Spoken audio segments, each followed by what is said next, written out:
napakasakit para sa isang ina na mawala ng anak. Ganyan po ang dinaranas ng ina ng batang nagtatagpo ang patay at palutang-lutang sa ilog sa Navotas nitong Sabado. Nakatutok si Mariz Umali. Sa mga litratong ito na lamang muling masusulyapan ng kanyang ina at mga kapatid ang maamong mukha at ngiti ng 8 taong gulang na si John Paul Ludovice o Pau Pau. Kwento ng kanyang ina, naglalaro lang daw si Pau Pau at kanyang kaibigan sa bahaging ito ng ilog nang mahulog ang panyo. Pilit niya itong kinuha pero nahulog daw siya sa ilog at tuluyang tinangay ng agos. 2 araw pinaghahanap si Pau Pau ng mga rescuer at nung Sabado lang natagpo ang lumulutang ang kanyang bangkay sa bahagi ng ilog sa may barangay Tangos, Navotas City. Yung mukha niya, di mo mano, katawan niya, talagang lubon-lubon na siya. Kasi 2 days na po siyang nakalutang sa ilog eh. Pero yung lahat ng suot niya, ma'am, talagang kilalang-kilala ko. Lahat na, ako pa nagbihis sa kanya bago pumasok. Suot niya, sando, talaga lahat. Tapos may palatandaan po kasi siya dito, yung sugat sa tuhod. Ubos na ang luha ni Nanay Rosalie na isang balo. Hindi pa rin niya matanggap na wala nang isa sa kanyang mga anak. Parang hindi nga ako makapaniwala na parang pakiramdam ko nandiyan lang siya sa tabi, naglalaro eh. Yun na lang iniisip ko lagi. Ay ko nang isipin na wala na siya. Kasi hirap mawala ng anak talaga. Saan nakapasok sila dito? Binalikan namin ni Nanay Rosalie ang lugar kung saan nahulog umano ang kanyang anak. Nakita naming mababa lang ang harang kaya't madaling akyatin kahit ng mga bata. Ayon sa mga residente at maging sa mga ilang mga taga-barangay, private property na ang lugar na ito kaya naman dapat ay nakakandado itong gate na ito. Pero nung araw na mangyari ang aksidente, may mga nagtitinda sa lugar na ito kaya naman nakabukas ang gate. At pinuntahan siya ng ilang mga bata kabilang na si Pau Pau hanggang sa pagpunta ni Pau dun sa may bakod na yon, dun na nga nangyari ang aksidente. Sabi ng pamunuan ng Pasig River Ferry Lambingan Station, hindi nila saklaw ang lugar na yun. Ang barangay naman iginiit na wala rin silang pagkukulang sa insidente. Alisto kami sa mga bata na naglalabasan yan sa Tomas. Talagang iniikutan namin kung sino man yung officer of the day. Sa sobrang likot lang talaga ng mga bata, hindi na namin mapigil. Pinaalis na yung dating nagtitinda doon, tsaka nag-donate na yung school ng parang pinaka-gate. Yun na lang ilalagay dyan. Nananawagan ngayon si Nanay Rosalie sa may mabubuting loob na matulungan siyang maipalibing ang anak. Hindi pa kasi niya nababayaran ng buo ang burol at kailangan na ring mailibing ang anak hanggang Miyerkules dahil hindi na maaaring malagyan pa ng gamot ang bangkay nito.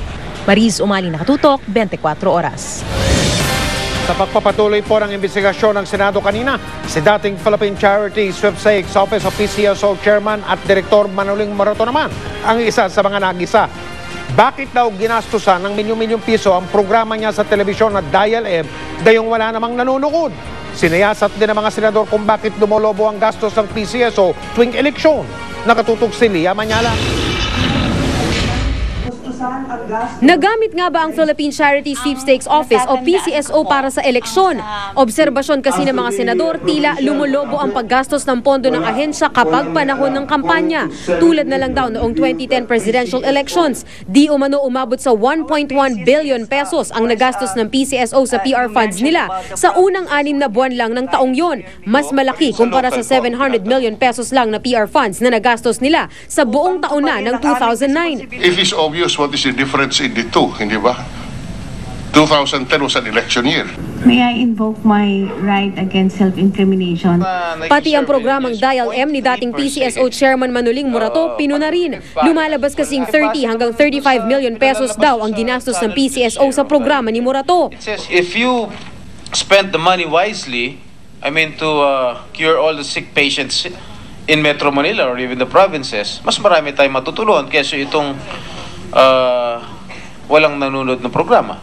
All the text that we received, we were forced to comment, and they were all in favor of one candidate, Gilbert Chidoro. Did you not find it inappropriate, Mr. Morato, to use the time for political purposes when the purpose was to project charity sweepstakes? Pasabog pa ni Senador Panfilo Lacson, PCSO rin daw ang nagpondo sa Run Gloria Run posters na ipinakalat noong 2003 para kumbinsihin daw si dating Pangulong Gloria Arroyo noon na tumakbo bilang Pangulo. 2 milyong piso daw ang inilabas na pondo at si dating PCSO General Manager Rosario Uriarte na naman daw ang nag-aproba nito. Dito po napunta yung binibigay niyong pera doon sa gawin natin Lakas Pinoy. Ayan, nakalagay dito, run, Gloria, run. Meron pa bong isa rito nag-request sa inyo ng ambulansya pero napunta sa motorcade. Pero kung ganyan po ang request, tiyak pong hindi namin papayagan. Lahat po ng ina-approve namin, mga for medical and charity.